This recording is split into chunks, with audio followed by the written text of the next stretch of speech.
People. So what's up, everybody? What up? Hey, so my name is Louis Vaughn. Uh, I I am a preacher. I am a minister. I am a father. I am a businessman. I am a business. Sorry. I am a friend. I am a brother. I'm a man. I'm a whole man. I'm a whole man of God. I have a problem, but I can't say it. Keep me lifted. But yeah, that's kind of it. Okay, so Louis Vaughn is one of the most phenomenal people one of the most phenomenal people to talk about to entrepreneurs concerning credit. So credit, financial literacy, financing in education, and all of that good stuff. So I know for a fact, me being an entrepreneur, I needed, when I first started out, I wish I had a Louis Vaughn to teach me something about credit because I did not know anything about credit, business account, business, anything. I just went with the vision and paid with my own funds, knowing that I could get funds from the government by doing these things that I'm doing. So let's get started. He's going to be talking about credit, education, and all of those good things. So how important is financial literacy as an entrepreneur? Okay, so I took some notes, so I want to make sure that I stay on course. Yeah. Let me say this. Financial literacy is just as important as breathing oxygen. Say it again. Financial literacy. Let me make sure that I'm distinguishing what I'm saying. Financial literacy and building wealth is just as important as breathing oxygen. You need money. That's just the bottom line. Our problem, especially in our community, I want to make sure I'm staying on course. Our problem is not that we have an abundance or a love for money.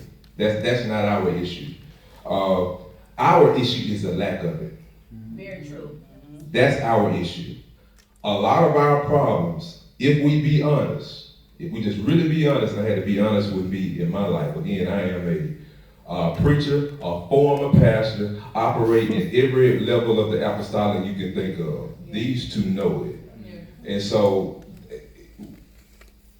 there's not a place that I haven't been spiritually.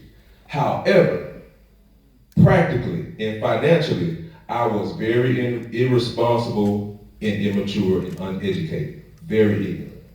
And I had to understand that that was to be expected because I had never been taught. Yes, come on. So many of us don't know what real true. There's a difference between financial literacy, and there's another difference in between building wealth and managing assets.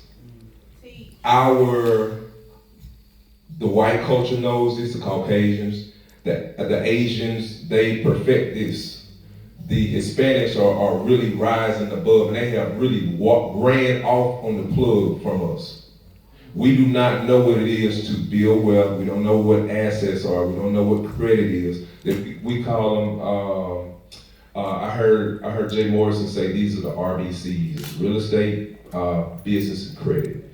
So if you don't understand the traditional lines of how to build wealth, understanding credit, and how they are all interrelated to build wealth, then just like we were talking earlier, you will be behind on the times, and you will be behind on your money, and you will be your family is going to be behind because you don't understand the financial language of your land. Let me say this. When you don't understand the financial language of your land, you do not understand the native language of your land.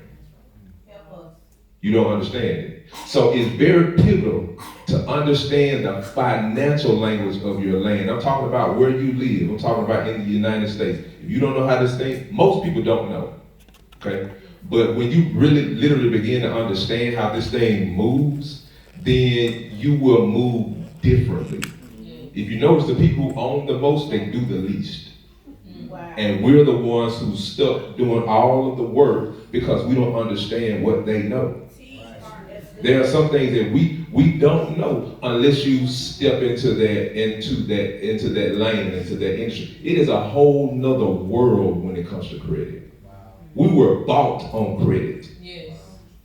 Our forefathers, our great-great-great-grandparents, they were purchased on credit because we were considered an asset. We were considered property. So there's a reason why we don't know, and the others who had us enslaved know, because they built this system. So when we say that we literally built this land, we literally built this land because we were the ones that were considered the assets.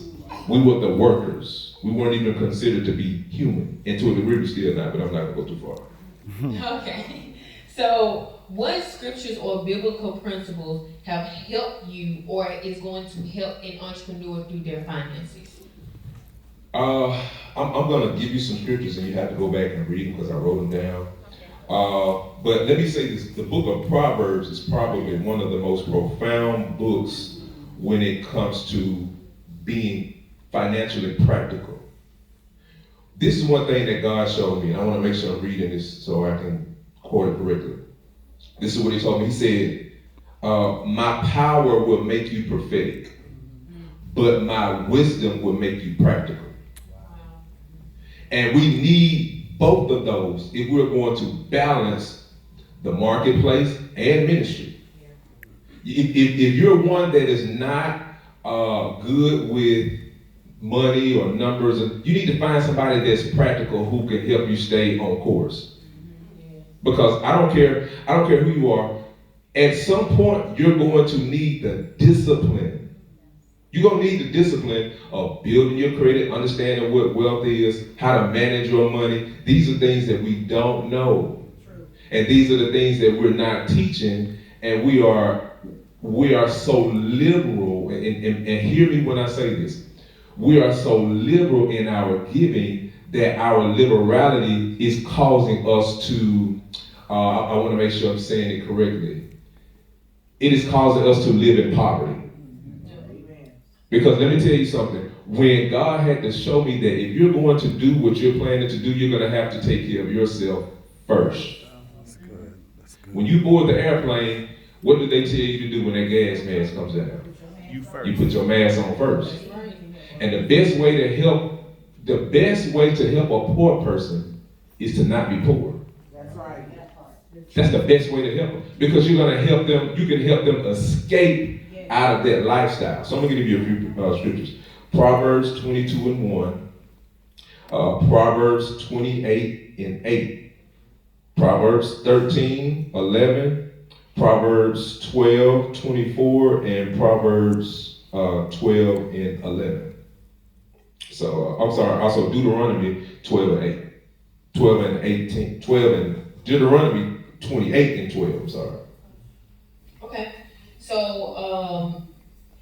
I would say, what are 3 tips that you can give on finances or just credit overall to an aspiring entrepreneur? Oh, wow, that's good. Okay. Let me make sure you understand. Okay. This is what I learned.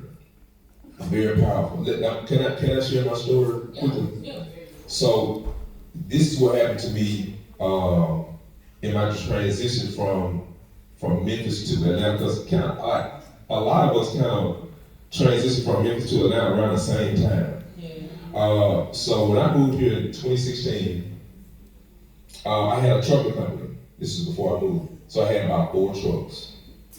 But what I was doing, because I wasn't as knowledgeable as I am now, I was operating strictly off of cash. And that is very dangerous when you are in the transportation industry. Right. Very dangerous. And I thought that, with my relationship with God and, what I was doing, and I'm like, well, God, show favor on me and, all of that good stuff. I'm doing what I'm doing for you, so open these doors for me. And he did.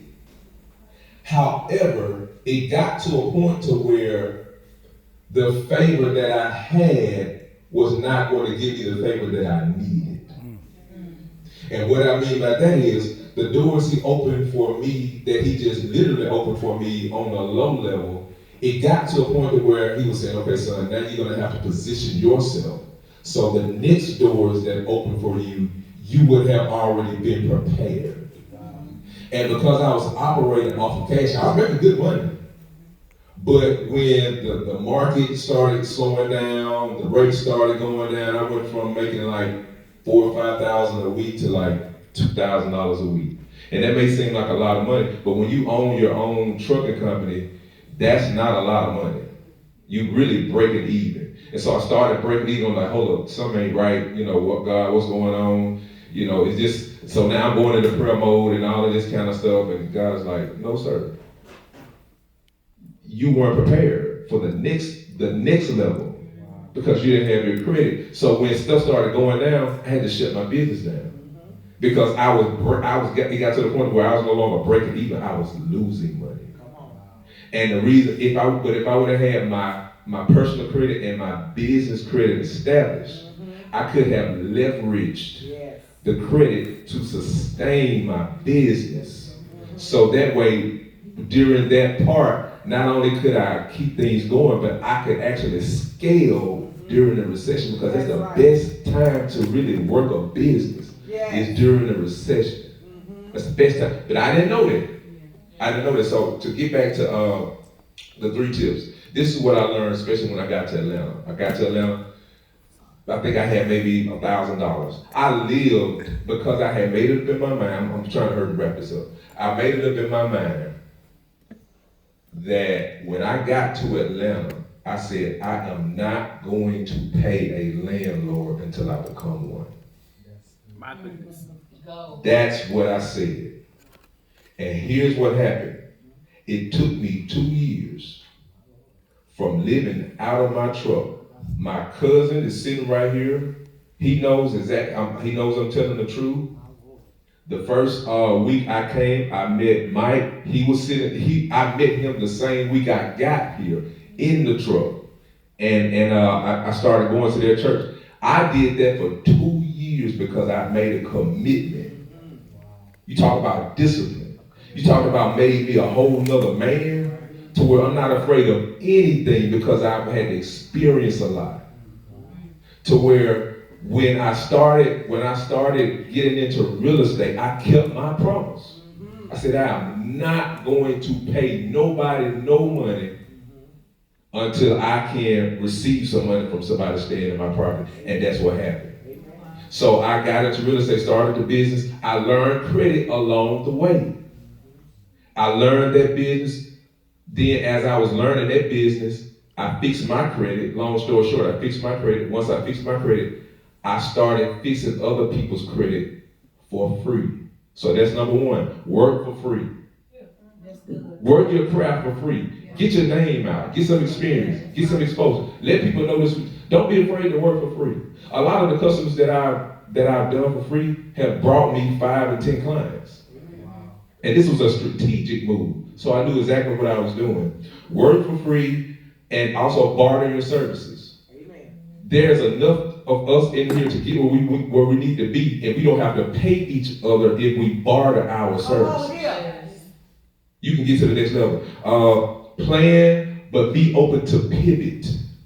Plan your route, but be open to pivot. Just because God is giving you a vision to buy this $500,000 home doesn't mean that you're going to go straight from not owning anything to buying this home. You may have to rent for a year, or you may have to buy a starter home first. Buy a rental property, buy 2 rental properties, and then once you get that cash flow going, you leverage those 2 properties to go buy the property that you want. And the 2 properties that you have will pay for the property that you want. So you don't have to spend no money. You have to spend none of your own money because the assets that you have attained is going to pay for your dream home. All right? So let me hurry up. Perfect your craft. Perfect it. You have to perfect your craft. If you want to be known, perfect your craft. Also, success and failure are related. Don't be afraid to fail, and don't be afraid to fail in front of people. Fail in front of them. I can't tell you how many times I fail in front of them. If people won't salute you when you fall, you don't want them around you when you rise. Get away from those people because they're only there for a season. I'm gonna stop because I already know I'm probably over time. I'm enjoying it. So that was the 3 tips. So what do you have coming up next? And I know you used to have a class for this stuff. So share with them how can they connect with you and what you have coming up next. So I am actually a 4-time author. Come on, 4 books. I wrote. Thank you, sir. I wrote.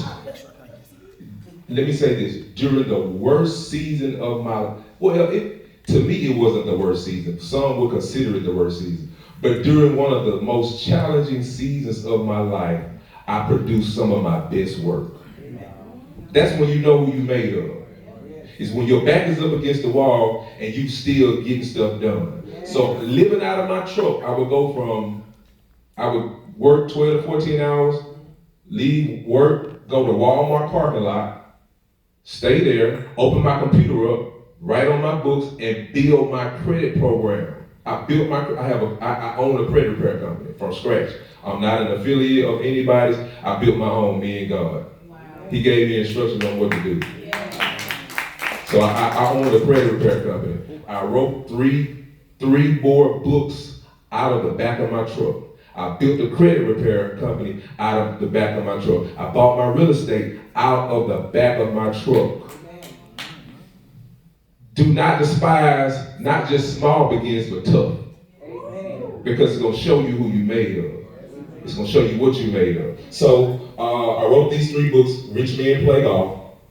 This is a book that talks about how rich men think. You need this book. It talks about the relationship between the golf course and rich men and why they come together and they do what they do at the golf course. So this is a great book. This book is called The University of Credit Crash Course. I wrote a book about credit. So I know my stuff. And so it's written on a 9th grade level. You can understand it. It's very understandable. If you want to learn how to make money with your credit, I can show you. I'm showing you in these books how to leverage it. Now, this one is called So What If I'm Single. Wait, hold on. It's called So What If I'm Single. I got the textbook. I was saying, 21 ways to maximize being single. This is a powerful book. This is my brand, honestly. Jesus, on the back too? Yeah. Okay, so you're selling this. He'll be here vending tonight at the networking mixer. He'll have all of these books for sale. Did you get the price? Okay, this so. one for free. This mine. I'll take it. Yeah, you got it. So what if I'm single? I don't plan on being single long, but I'm single. But let me tell you, that book is a book about self-help. So it's not about relationships or anything. Yeah. That book is going to enlighten you on how to maximize being single. Wow. God didn't, and this is God and true, God did not release me to really if I wanted to get into another relationship or anything like that. He did not release me to pursue a relationship or marriage, something like that until after I wrote that book. I had to experience so much in my life in order to write that book. And after I got done with that book, it was released. Amen. So that book is very, very, very powerful. It will enlighten so many different ways to maximize being single. And can I talk about my credit program? Yeah. So also with my credit program, in the spring I am going to be launching. I'm going to be licensing my business. So in other words, I'm going to open up my business to investors. So if someone wanted to buy into my business and invest in it, then they would pay the fee and that we would sign the license agreement and stuff like that. So basically you would be able to repair credit. So I would show you how to do everything. It's not expensive, but it's not cheap either. But you can make that money that I charge up front, you can make that the same month. Okay, so how can they get connected to the class? So what you want to do is, first of all, you can follow me on IG, and that is LOUISTHEPPING CHR. Lewis the Preacher on Instagram. That's like all of my. Lewis the Preacher. Yeah. The Preacher. Yeah. The Preacher really The Preacher. I love working out. I'm big on health and fitness and stuff like that. So when you are confident about what you're building, you'll show it, and it doesn't have to be sexual. That's not to me. That's not a sexual picture. That is a picture that depicts the mindset that I have. That's my mindset. So. Okay, so y'all give it up for Louis Vaughn, the preacher, the model, everything. You still never said if you were single or not. Look, that's why I give them like that. Y'all give it up for Louis Vaughn again.